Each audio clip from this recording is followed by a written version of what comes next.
Meus irmãos, 2 Coríntios, capítulo 10, eu quero ler o verso 4 e o verso 5 com a igreja, que está escrito assim: porque as armas da nossa milícia não são carnais, mas sim poderosas em Deus para a destruição das fortalezas, destruindo os conselhos e toda altivez que se levanta contra o conhecimento de Deus, e levando cativo todo entendimento à obediência de Cristo. Amém? Vamos orar. Levante ao céu a tua Bíblia, peça para que o Senhor Deus fale conosco. Maravilhoso Deus, maravilhoso, eterno e poderoso Pai, meu Deus, aqui está a tua palavra, Senhor, que é fiel, a tua palavra, meu Deus, que é verdadeira. Meu Pai, trabalha, meu Deus, em nossos corações, em nossas vidas nessa noite, meu Pai.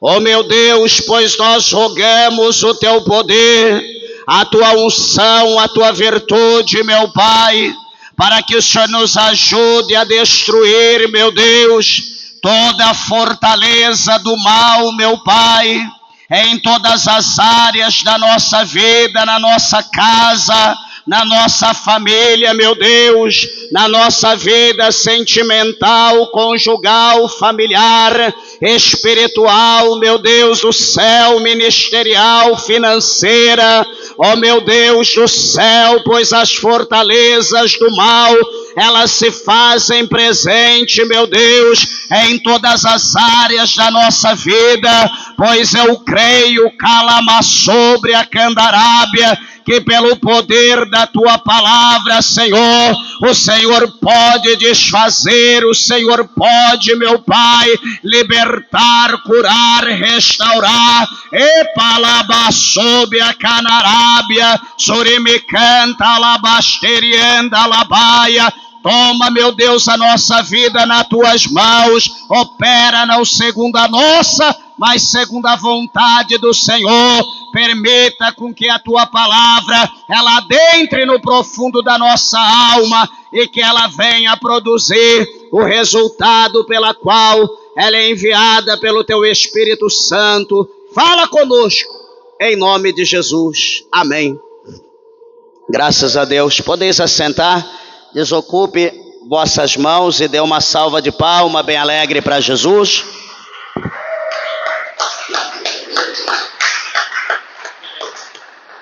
Louvado é o nome do Senhor. Meus irmãos, peço por favor a tua reverência, a tua atenção à palavra de Deus, por favor, em nome de Jesus Cristo.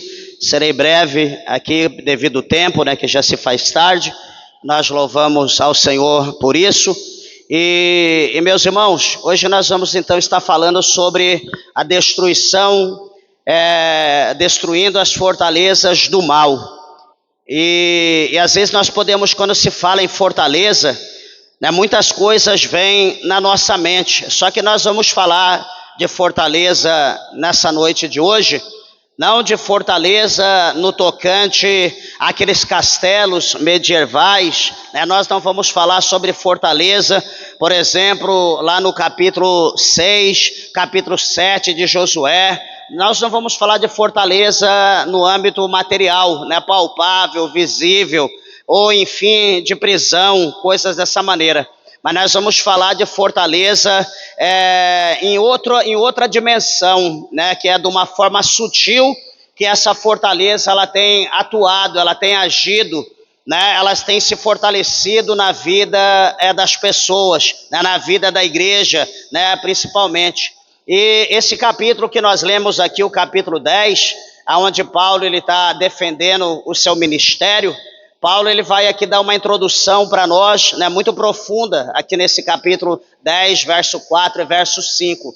E olhando para esses dois versículos, tem aqui para nós um tema central. Por quê? Porque o tema central aqui mostra para nós que fortalezas do mal, como ele está falando aqui no versículo de número 4, né, na verdade são estruturas de resistência contra Deus. Então toda a estrutura do mal, né, elas são resistência contra as coisas de Deus, contra tudo aquilo que envolve a obra de Deus, né, principalmente na vida da pessoa, por intermédio da vida da pessoa, do ser humano.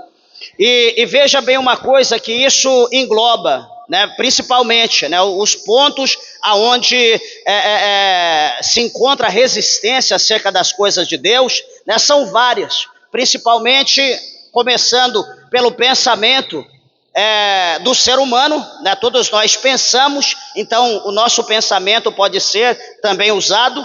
Segunda coisa, os pecados, né, que há na vida do homem, o que nós cometemos, né, lembrando que o apóstolo São Paulo, ele deixou claro para nós no capítulo de número 8, né, na sua carta aos Romanos, né, ele fala para nós que o pecado ele habita, né, o pecado ele mora dentro de nós. Aliás, no capítulo 7, né, ele fala que o pecado ele mora dentro do ser humano. Então o pecado também ele pode ser uma estrutura, né, de resistência contra Deus. Terceira coisa, as mentiras, né, a gente observa que cada dia a mentira ela tem aumentado, né, de uma forma assim muito grande, né? A gente pode dizer, pastor, mas no mundo, de fato, o mundo está no maligno, mas eu não digo no mundo, eu estou dizendo dentro da igreja, né? O povo está mentindo deliberadamente. E uma coisa, eu quero deixar claro para os irmãos, né, a princípio, que aonde há mentira, não existe a presença de Deus, porque são polos opostos, né? A Bíblia mostra para nós em 8:44 de João que o pai da mentira, quem é o pai da mentira? O diabo.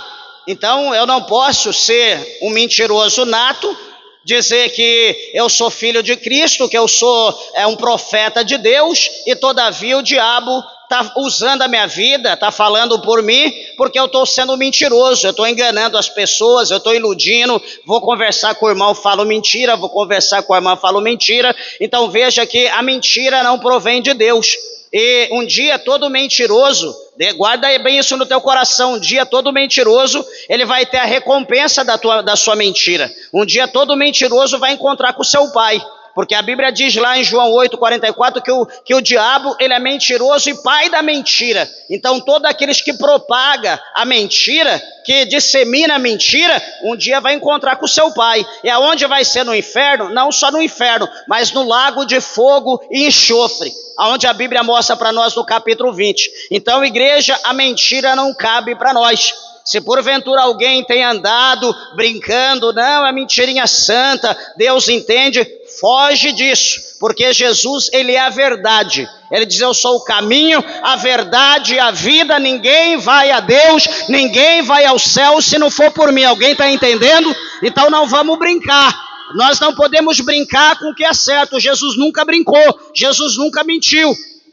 A Bíblia diz para nós, por intermédio do escritor aos Hebreus, a palavra do Senhor diz assim para nós, que o nosso Jesus, em tudo, ele foi tentado, porém sem pecado. Então a terceira coisa é mentira. A quarta coisa são os hábitos que nós adquirimos, não das coisas de Deus, mas das coisas do mundo. A outra coisa são idolatrias. Idolatrias, por exemplo, alguém pode dizer, pastor, mas eu já sou crente, eu não pratico mais idolatria. Será? Será que a gente não pratica? Idolatrar cantores, idolatrar pregadores, idolatrar dinheiro, idolatrar riqueza, idolatrar situações que para mim não consigo fazer nada se isso não estiver comigo, se não for presente. O único que não pode faltar na vida do crente chama-se Jesus Cristo. O resto, se Deus quiser, amém. Se Deus não quiser, a presença dele na vida do crente supre todas as nossas necessidades. E depois, meus irmãos, tem os sistemas de opressão que procura dominar a mente e afastar todo o ser humano, principalmente o cristão, da presença do Senhor Jesus Cristo de Nazaré. Quando eu falo dessa forma de opressões desse mundo, que procura afastar ou dominar a nossa mente para nos afastar de Cristo. Esses dias eu já falei, falo hoje de novo que é necessário, que isso pode estar tornando uma fortaleza e nos prendendo, e hoje nós estamos falando sobre destruindo as fortalezas do mal. Veja que essas outras coisas que procuram dominar a nossa mente, algo que é perceptível, visível, palpável, e que está hoje com pelo menos com cada um de nós, chama-se celular, chama-se tecnologia.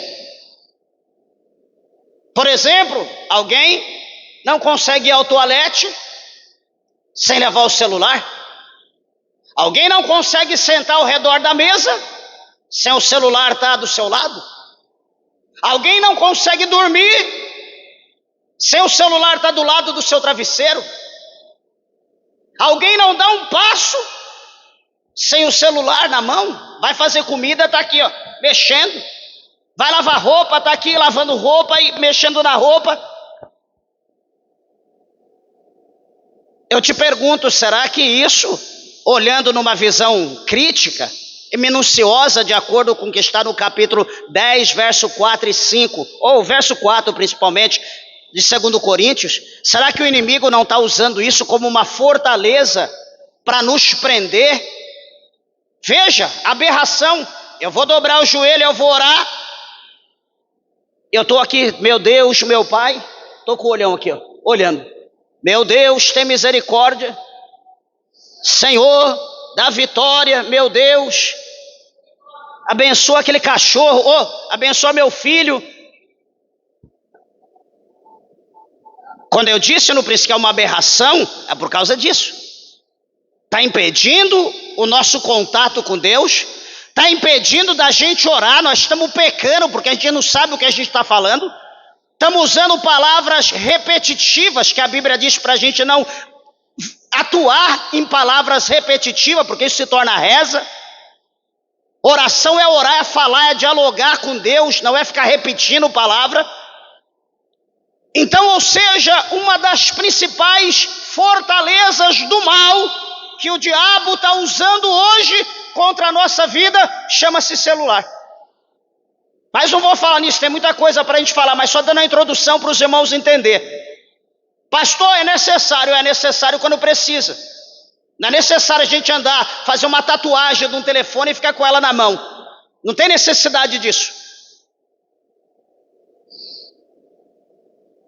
Outra coisa, Paulo ele fala especialmente da derrubada de argumentos e de pensamentos que levantavam acerca do conhecimento de Deus e não de uma autorização para combater o ser humano, para combater o próximo. Porque muitas das vezes, veja bem, a gente olhando numa visão carnal, numa visão grossa, opaca, nós achamos que os nossos inimigos é o nosso próximo, é quem está do nosso lado, são os nossos inimigos. Mas eu digo para você categoricamente e provo que o nosso inimigo não é quem está do nosso lado. Por quê? Porque a Bíblia dá para nós base literal. Quem tem visão já até abriu em Efésios, capítulo 6, lá no verso 10 já sabe, verso 10, 11, 12, aonde Paulo ele vai mostrar para nós que a nossa luta, ela não é contra a carne, ela não é contra sangue. Eu sempre falo para minha esposa, falo para as pessoas, a gente tem que amar todo mundo de igual maneira, independente da situação, porque eu digo, todo mundo é gente boa, o que não presta é o cão que está na vida da pessoa, que está usando a pessoa, macavelando o mal contra o próximo, mas todo mundo é bom. O Senhor Jesus ama todo mundo, Ele não faz acepção, tampouco eu não posso fazer acepção, tenho que amar, independente da circunstância. Não, pastor, mas aquela pessoa é ruim, aquele crente é ruim, aquele crente é assim.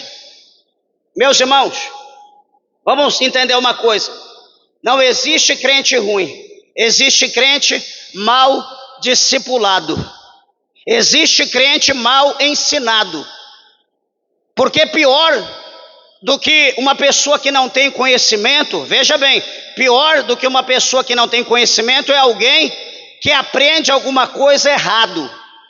E o que é de gente que tem aprendido as coisas de Deus errado não está escrito na Bíblia. Está assim, ó, de gente que aprendeu errado. E detalhe, quando eu aprendo errado, eu tenho a certeza, porque eu já fui elogiado, olha, você está certo, você está correto, você aprendeu direitinho. Ou seja, exaltaram o meu ego, colocou meu ego lá em cima. Então eu estou cheio.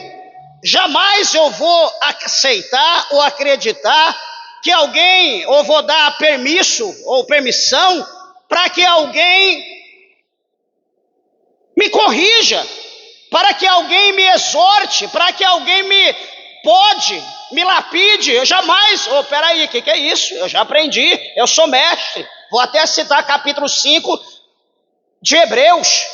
O escritor aos Hebreus diz que o tempo nos faz mestre. Eu já tenho tantos anos de crente, quem é você para me lapidar? Pior do que não conhecer é aprender errado. Então, quando você vai ensinar alguém que aprendeu errado, ele não quer se submeter, ele não quer descer do salto, ele não quer sentar ali na cadeira e ouvir, é só ele que quer falar. E tem muitos crentes que é dessa maneira.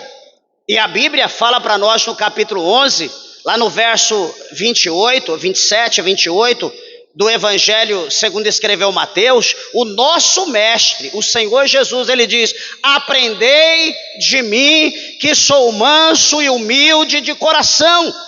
Quando nós vamos ensinar, quando nós vamos instruir, quando nós vamos falar segundo o que está na palavra de Deus. Nós não vamos pegar contos, nós não vamos pegar história, nós não vamos pegar matéria e vamos, segundo o que, sei lá, alguém disse. Não, nós vamos pegar a Bíblia, senta aqui, vamos conversar, porque a Bíblia mostra assim. Não, mas eu aprendi assim, mas qual é o fundamento, qual é a base? Então, igreja, nós crentes, nós precisamos ser humildes e precisamos reconhecer quando nós estamos certo e quando nós estamos errado. O sábio Salomão, ele escreveu, dizendo lá em Provérbios, que quando nós instruímos, veja bem, quando nós instruímos, quando nós corrigimos, quando nós exortamos o sábio, ele se torna mais sábio ainda. Agora, deixa eu te dizer o oposto. Vai exortar o tolo, para você ver o que vai acontecer. Ele vai ficar escamoso, ele vai ficar igual um ouriço, ele vai te mandar espinho e vai te deixar todo machucado. Por quê? Porque ele é tolo, ele não tem o que te passar. Ele não é humilde, ele tem coração duro.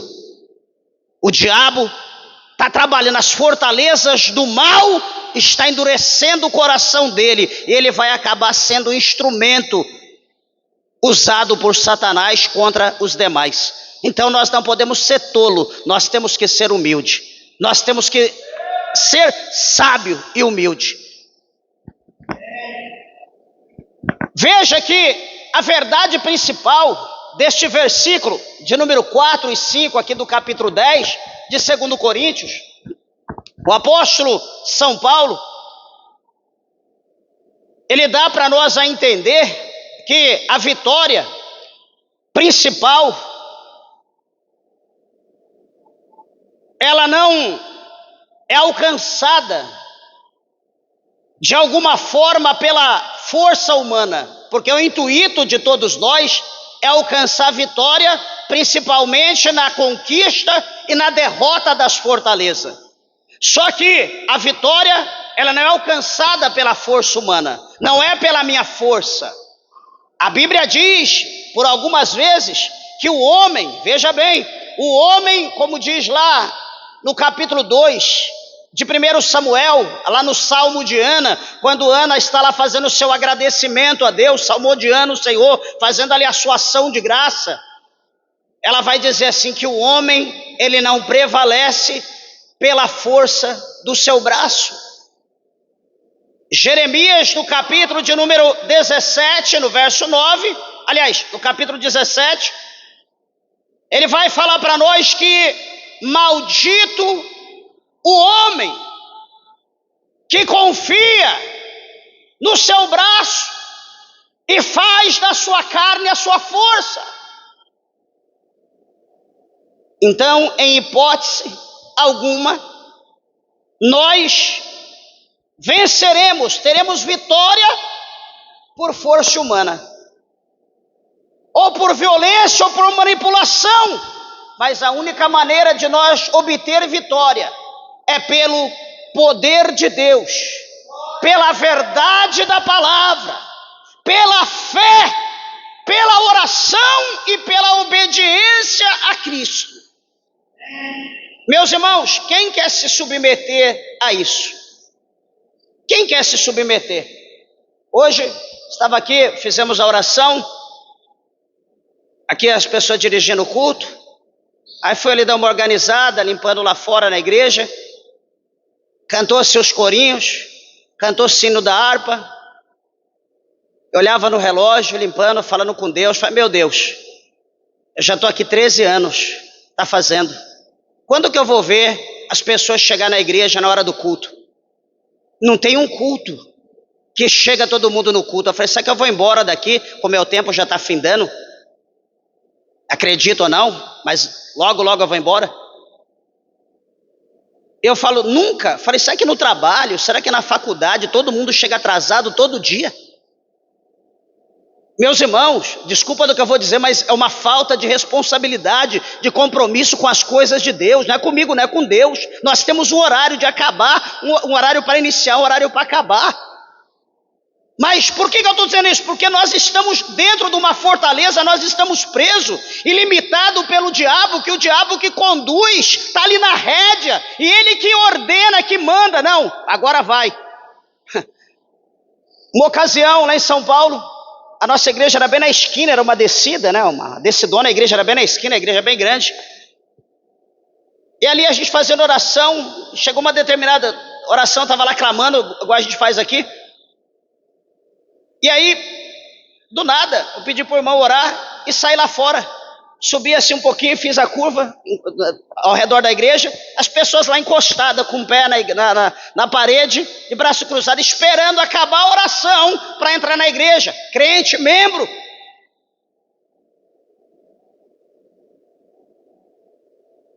Como que eu vou fazer campanha de vitória? Hoje a campanha da vitória, a campanha da bênção, se para obter a vitória, lógico, nós não vamos obter pela nossa força, nós não vamos obter pela nossa carne, mas, como eu disse aqui para os irmãos, nós vamos obter pelo poder de Deus.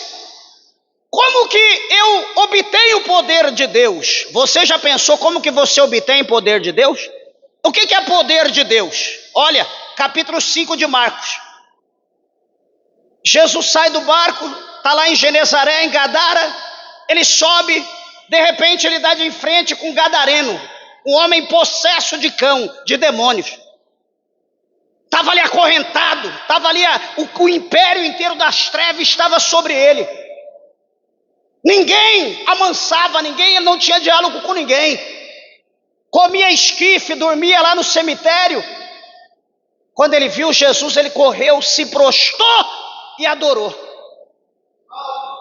O que é isso? Isso chama-se poder de Deus sobre a pessoa de Jesus.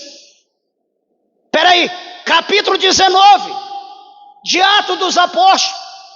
A Bíblia mostra para nós que o Senhor Deus, Ele operava sinais, prodígios e maravilha, ele fazia coisa extraordinária por intermédio dos aventais, por intermédio do lenço do apóstolo Paulo. O que é isso? Poder de Deus. A Bíblia diz que quando a sombra do apóstolo São Pedro passava sobre os que estavam enfermos, eles eram curados. O que é isso? Poder de Deus. Capítulo 8 de Atos dos Apóstolos diz que quando Filipe pregava em Samaria, pregava, orava no nome de Jesus, os demônios eram expulsos, as pessoas eram curadas, era libertado. O que é isso? Poder de Deus. Pergunta: como é que eu recebo o poder de Deus? Ô pastor, eu estou aqui com um projeto para abençoar a igreja. Pronto, está aqui esse projeto, vou abençoar a igreja. Que benção, o irmão fulano de tal abençoa a igreja, ele vai receber poder por causa disso? Pastor, estou aqui com um dízimo terrível, estou aqui só com o comprovante do Pix, porque não tem envelope que suportaria a quantidade de nota, então está aqui só o comprovante. Isso vai trazer poder de Deus? Nenhum. Como que eu faço para obter poder de Deus? O que nenhum de nós está querendo fazer: orar. Se não houver oração, não haverá poder de Deus. Se não haver compromisso com Deus, Deus não terá compromisso conosco. Pastor, eu estou orando em casa. Se eu for olhar para essa primícia, não tem necessidade de ter igreja, porque em casa eu posso ler Bíblia, em casa eu posso cantar, em casa eu posso orar. Eu vou estar na igreja para quê? Então, quer fazer alguma coisa para Cristo? Vamos fazer junto, vamos fazer unido, porque a palavra do Senhor fala para nós no Evangelho de São Mateus, presta atenção, que onde houver 2 ou 3, né? 1, 2, 3, como alguém fala, não é 2, 3 para frente. Lá em Atos dos Apóstolos, capítulo 2, havia uma multidão, dezenas, orando, clamando, aguardando o 50º dia, aguardando o dia de Pentecoste, orando, buscando o batismo com o Espírito Santo, até que de repente o vento veemente, impetuoso, entrou sobre aquele lugar. Foi visto ali sinais como línguas de fogo. Meu Deus do céu, as pessoas profetizavam, falavam em mistério, e o negócio foi tremendo. Eu te pergunto, se nós estivéssemos ali, se a igreja do capítulo 2 de Atos tivesse todo mundo com celular na mão, todo mundo com iPad, notebook, e etc, todo mundo brincando, conversando, mandando desenho, figurinha para o outro. Será que o Espírito Santo manifestaria a sua presença como foi manifesta em Atos 2? Nunca haveríamos ouvido ou lido algo semelhante. Ouve-se hoje, pregam-se que está por vir uma grande manifestação do Espírito Santo, está por vir um grande avivamento. Eu pergunto onde? Onde está escrito isso? Isso é mentira. Por quê? Porque a gente não quer. O único que faz avivamento é o Espírito Santo. Não existe ninguém que faz avivamento a não ser o Espírito. E para haver a manifestação, do Espírito Santo, tem que haver coração quebrantado, tem que haver união, tem que haver ajuntamento, tem que haver massa, tem que haver propósito. Eu te pergunto, aonde está havendo isso hoje? Pelo amor de Deus, alguém pode dizer onde está havendo massa? No mesmo propósito, coração quebrantado, união, amor, todo mundo lutando no mesmo propósito. Onde? Diga que eu vou atrás. É cada um por si, Deus para quem quiser. Ninguém está preocupado com nada, é cada um preocupado com o seu umbigo. Quando eu preciso, eu peço para orar. Quando alguém, tá bom, eu vou orar, ora nada. Meus irmãos, então para nós obter poder de Deus, nós precisamos orar. Precisamos estar unidos, temos que sentir o gozo, o poder. Tem um ditado aí que diz que uma andorinha só não faz verão. É certo. Como um crente só, dois, não manifesta a glória de Deus como tem que ser manifestado. Nós temos que deixar a soberba, a altivez, o medo, a preguiça, sei lá, que tipo de cão, que fortaleza do inferno, que está usando a vida das pessoas hoje. É inadmissível, eu vou embora para o céu, e eu não vou entender isso, talvez um dia lá Deus me responda, porque eu não entendo. E todo mundo quer vitória. Se eu falar quem está precisando de vitória, a gente levanta até o pé. E eu pergunto por que, pelo amor de Cristo, pelo amor do sangue carmesim, nós não fazemos alguma coisa para a vitória acontecer na nossa vida? Nós não conquistamos só, mas para a conquista vir, nós precisamos atuar. Nós temos que cumprir o nosso papel. Qual é o meu papel? Servo. Qual é o meu papel? Escravo. Esse é o teu papel. Teu papel é servo, teu papel é escravo, não meu, de Cristo.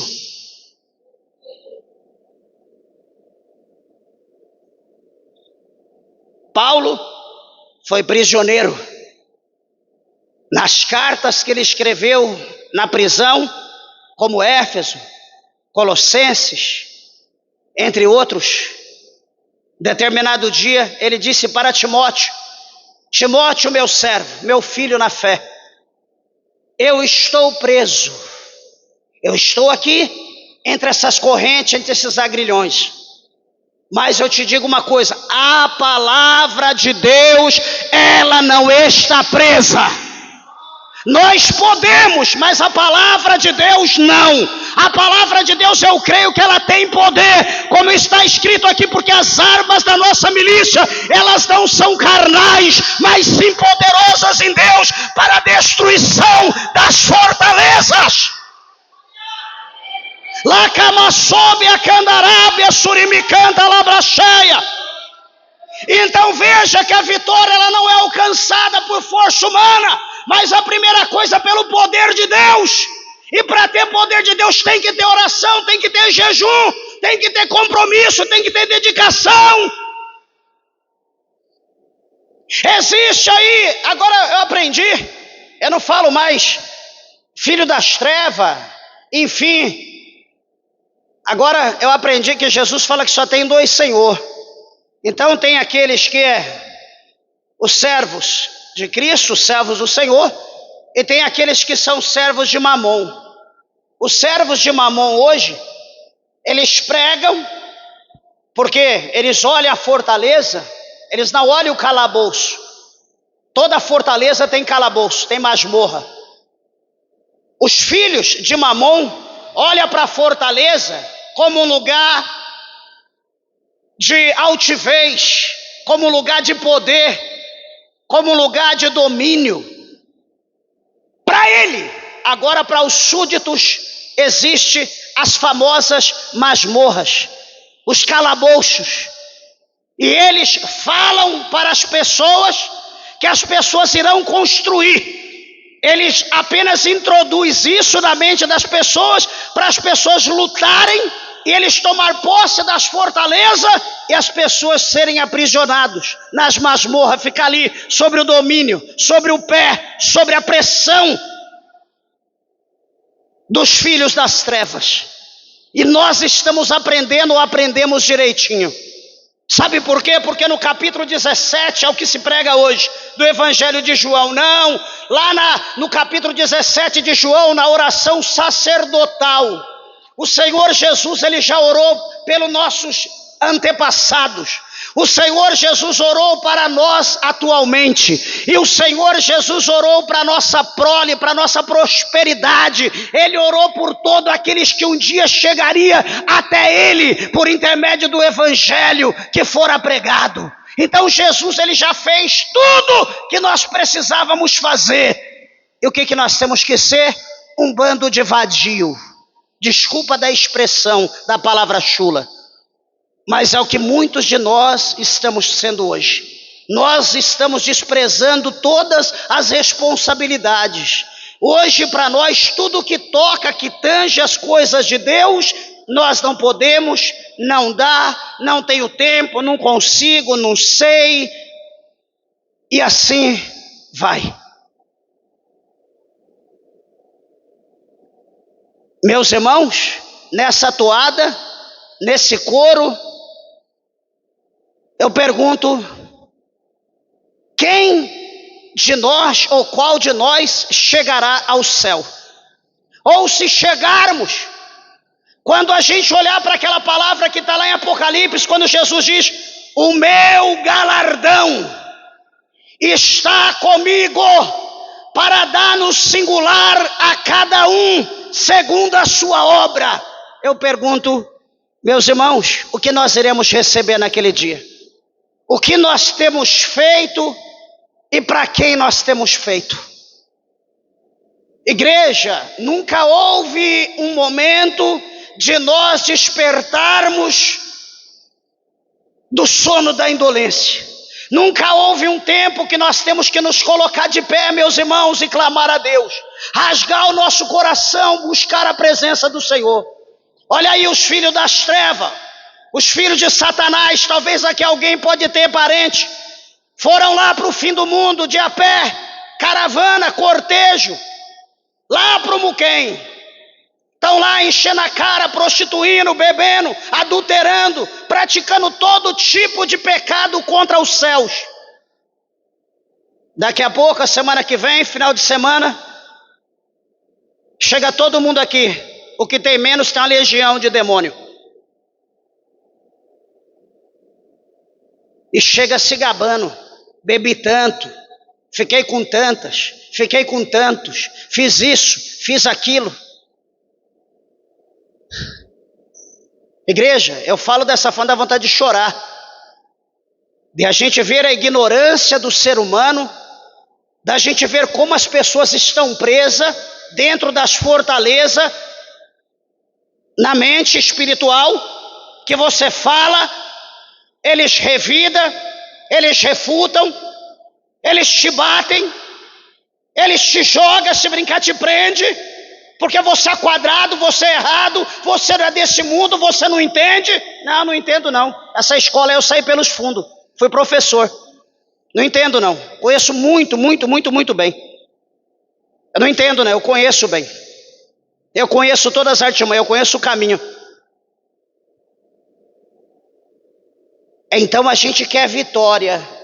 Só que se não houver, como eu estou dizendo aqui, poder de Deus, se não houver verdade pela palavra, eu não teria saído, deixado lá minha família. Minha mãe está lá doente, a mãe da minha esposa está lá doente, lá em São Paulo.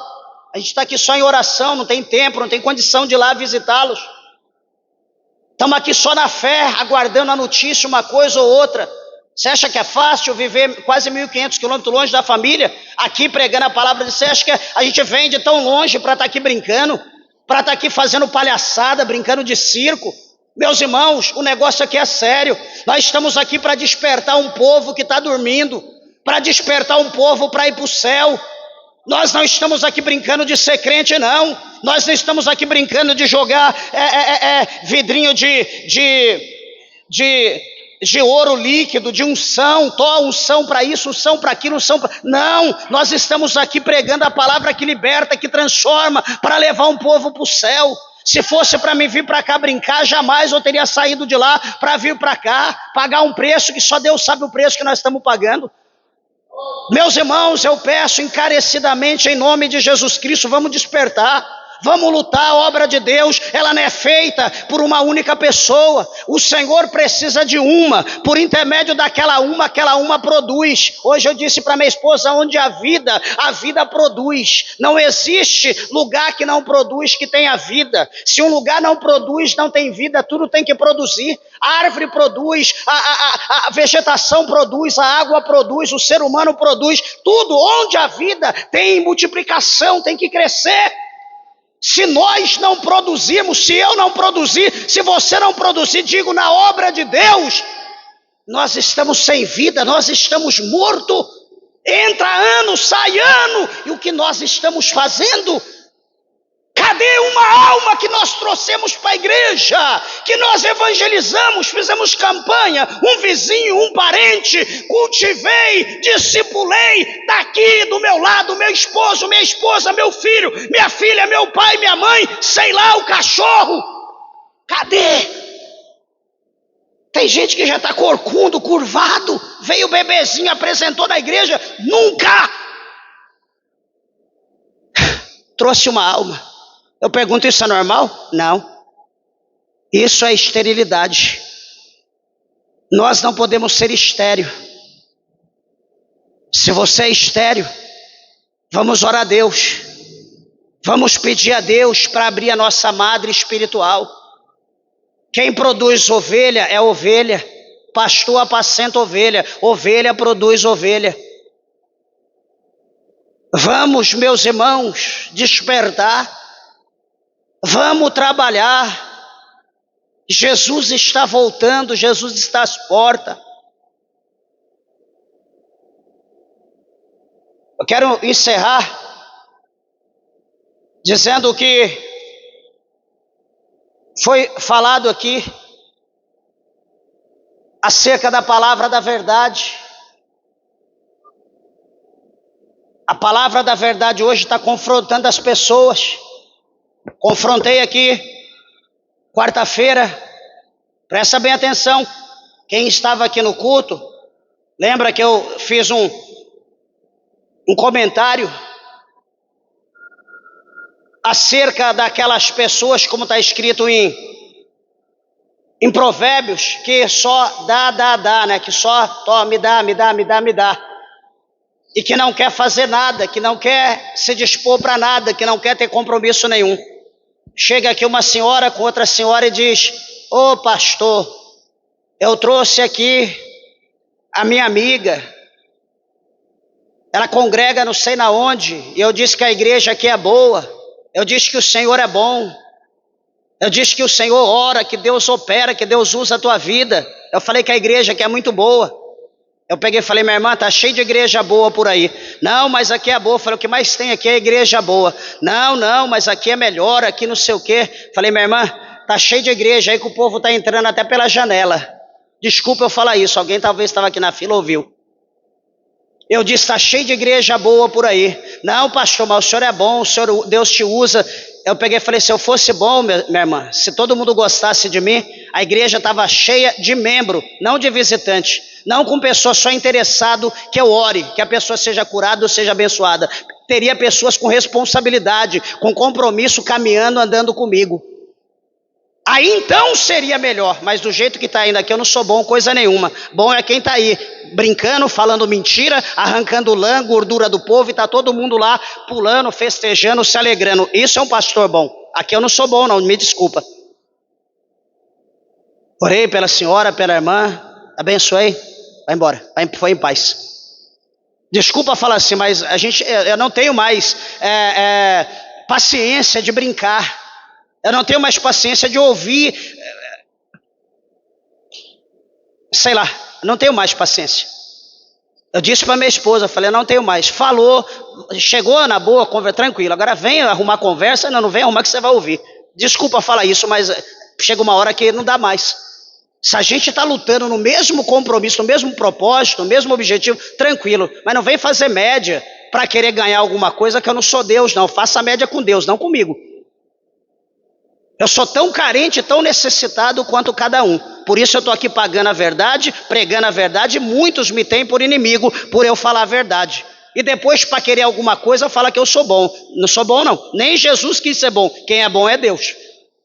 Aí se fala de fé, nós conquistamos pela fé. Cadê a nossa fé? Aonde está a nossa fé? A nossa fé está depositada no quê? Eu tenho fé no quê? Para receber o quê? A nossa fé foi levada pelo vento, pelas emoções ou pelas decepções. Depois nós conquistamos vitória, como eu disse no princípio, pela oração. Então, se não houver, deixa eu repetir de novo.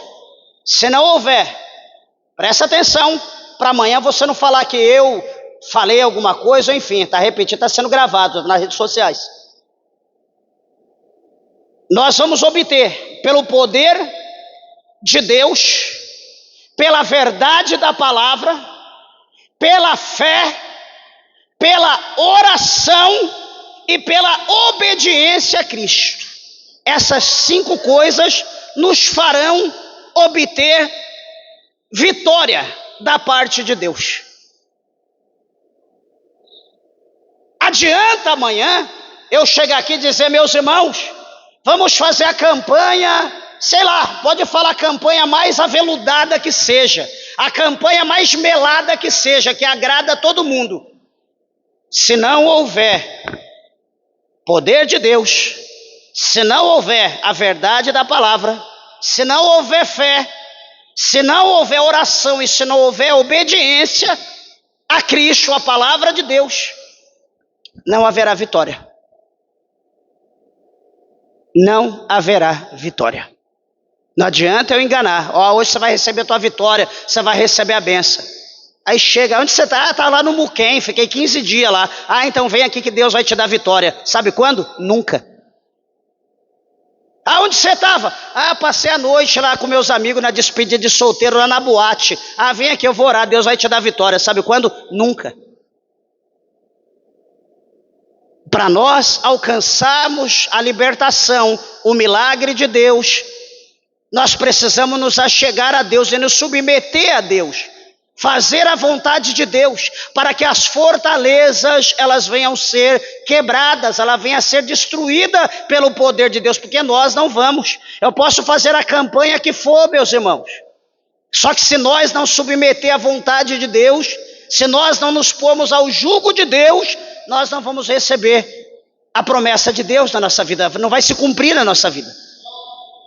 É simples assim, é simples, é como se, veja, quando Jesus ele fazia a comparação das coisas do céu, quando Jesus ia falar do céu, ele comparava, ele falava por parábola, ele usava alguma coisa da terra para mostrar o céu.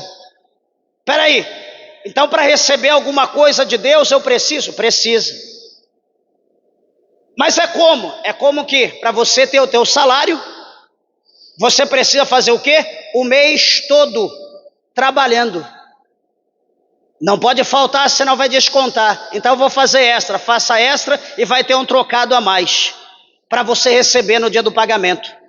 E assim você recebe integral ou um pouquinho mais ou menos, dependendo do teu compromisso.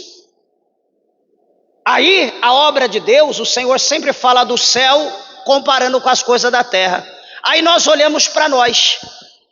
Como será que está a nossa folha de pagamento lá no céu, a nossa contabilidade lá no céu?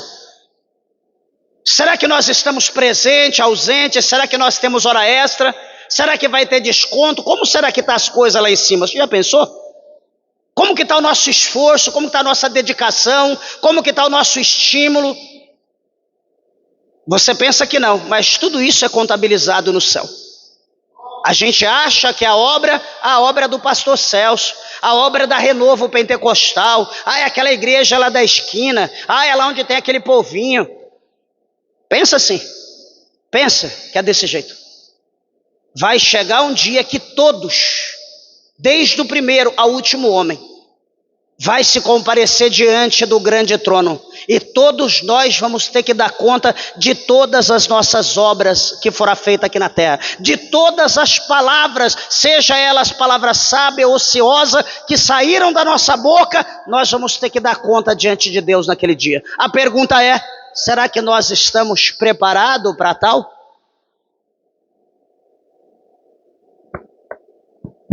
Eu encerro, meus irmãos.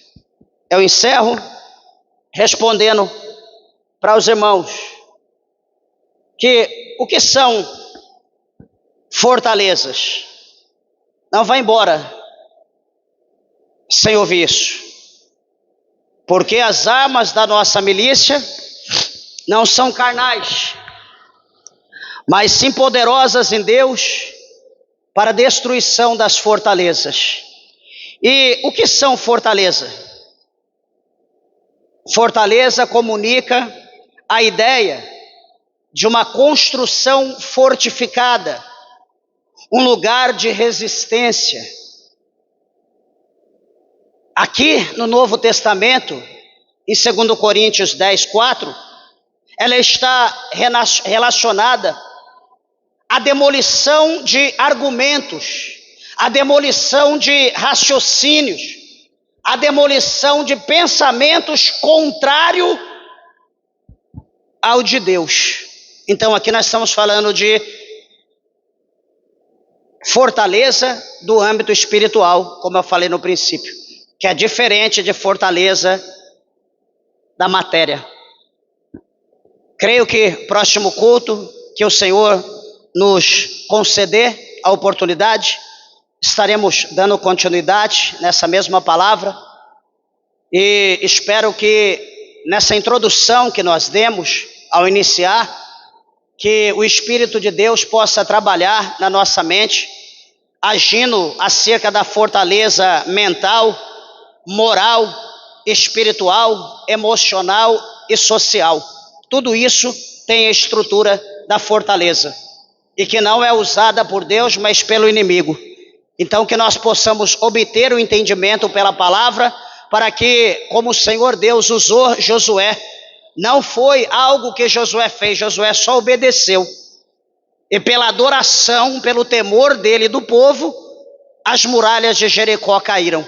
Que assim também pela nossa obediência, pelo nosso temor, as barreiras, as muralhas, as fortalezas, aonde nós estamos aprisionados, no calabouço, nas masmorras, que elas venham cair por terra e que nós possamos ser libertos, como aconteceu lá no capítulo 16, no verso 25, quando Paulo e Silas oravam, cantavam, adoravam a Deus. De repente um grande terremoto, à meia-noite um grande terremoto balançou o alicerce todinho daquele lugar, e tudo caiu por terra, e eles foram libertos.